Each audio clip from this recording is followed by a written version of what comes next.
we look at Mooney and what they bring back and what their schedule looks like. Ty, what can you tell us a little bit about the Mooney Cardinals? Well, looking at Mooney this year, we'll look at some of the players that they lost before we go and the ones that are returning. Some players lost on offense. A.J. Pacheco was wide receiver for them. Kerry Hewlett, offensive lineman. Pat Guerreri, QB, strong safety, and Dan Lyons, wide receiver, as well as defensive lineman Will Scretta. Those are players that they're going to need to fill some holes with, but they got some guys returning, especially on offensive line. Defensive lineman Adam Garlock, he's a junior returning for them. Devontae Miller, a senior outside linebacker, and then that running back Zaire Rogers, senior running back Zaire Rogers.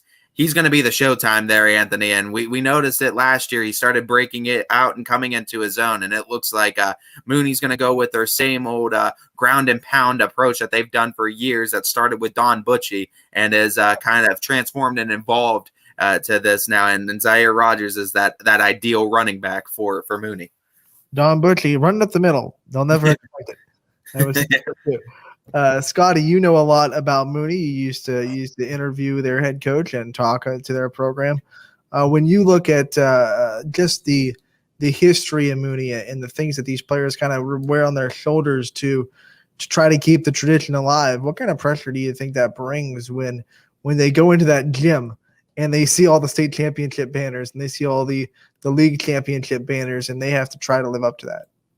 Oh, it's definitely a lot of pressure, and sometimes in life, because you're not always gonna succeed, and you're gonna have hardships and times where you fail. But I think sometimes in life, we certainly seem to obsess at times about our weaknesses and how do we improve our weaknesses instead of just focusing on, okay, what makes us strong? What are our strong points here? And how could we make our strong point even more of an asset?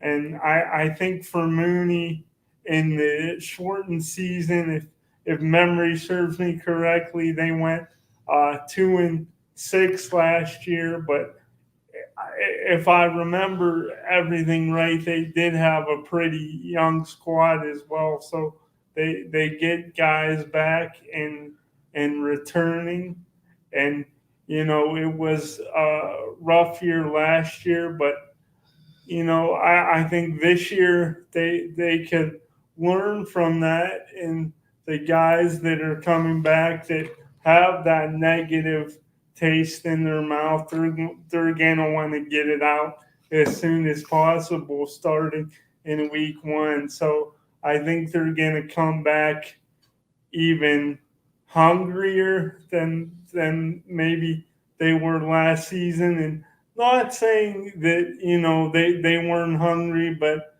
sometimes when you're young, when adversity hits, it could be a little too overwhelming. And to go back what we were talking about with the experience factor, I think now that they've had the taste of what it's like to play for Mooney, they'll be more prepared and ready to go this year. And I think certain guys that maybe struggled at times last year could hone their skills and really start to blossom.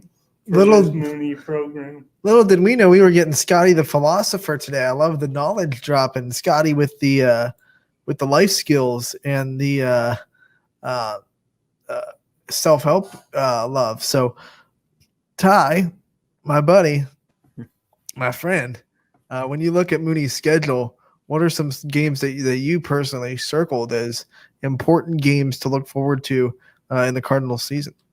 Well, running through their schedule real quick, and we'll run down the Cardinals. Are August 20th at Boardman, 27th at Hubbard, September 3rd at Cheney, September 11th home versus Lindsley, 17th home versus Fitch, 24th home versus East, October 1st at Brush, 9th, home versus Harding. 15th at Steubenville. And October 23rd, home versus Ursuline.